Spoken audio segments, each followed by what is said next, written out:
Welcome to our easy maths gold wiz channel. Today என்ன பார்க்க போகிறோன்னா ரியல் அனாலிசிஸில் ஒரு இம்பார்ட்டண்ட் கொஷின் லிமிட்டை வச்சு இது சிஎஸ்ஆர்நெட் பிஜிடிஆர்பி செட்டு எக்ஸாம்லலாம் கேட்குறதுக்கான பாசிபிலிட்டி இருக்குது. இது என்ன கொஷின் அப்படின்னா லிமிட்டை வச்சு ஒரு வர்ற கொஷின். லிமிட்டை வச்சு என்ன அப்படின்னா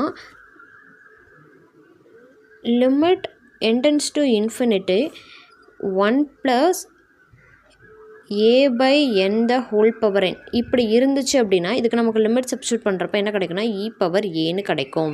இது வந்து நம்மளுக்கு ஜென்ரல் ஃபார்மேட். இங்கே a இருக்க வேண்டிய இடத்துல 2 இருக்கிறதுனால நமக்கு என்ன ஆன்சர் கிடைக்குன்னா e² கிடைக்கும். ஸோ நமக்கு இதுக்கு ஆன்சர் என்னென்னா e². இது மாதிரி நமக்கு அந்த a இருக்க வேண்டிய இடத்துல 1 இருக்கலாம், 3 இருக்கலாம், இந்த மாதிரி எது வேணாலும் இருக்கலாம். ஸோ அது இருக்கிறப்ப நம்ம என்ன பண்ணோன்னா ஜென்ரலாக ஞாபகம் வச்சுக்கணும். Limit tends to infinity 1 + a/n the whole power என்னன்னா e⁻a. ஸோ அந்த ஏக்கு பதிலாக என்ன நம்பர் இருக்கோ அதை வந்து நம்ம பவரில் போட்டுக்கிறணும். இந்த மாதிரி சில ஜென்ரல் ரிசல்ட் இருக்குது இந்த மாதிரி லிமிட்டை வச்சு. ஸோ அதெல்லாம் ஞாபகம் வச்சுட்டோன்னா நமக்கு ப்ராப்ளம் போட ஈஸியாக இருக்கும். இது வந்து லிமிட்டை வச்சு மட்டும் கொடுத்துருவாங்க. இந்த மாதிரி கொஷினை வந்து நம்ம யூனிஃபார்ம் கண்டினியூஸ் ப்ராப்ளம்ஸ் வேறு ப்ராப்ளம்ஸ் போடுறப்ப அங்கே சிம்பிளிஃபை பண்ணுறப்ப இந்த மாதிரி லிமிட் ஃபங்க்ஷன்ஸ் வரும். அங்கே வந்து என்ன பண்ணுறோன்னா இதை ஞாபகம் வச்சுட்டோன்னா ஈஸியாக வந்து நம்ம ஆன்சர் போட்டுடலாம். ஸோ இந்த மாதிரி ஃபங்க்ஷன்ஸை ஞாபகம் வச்சுக்கணும்.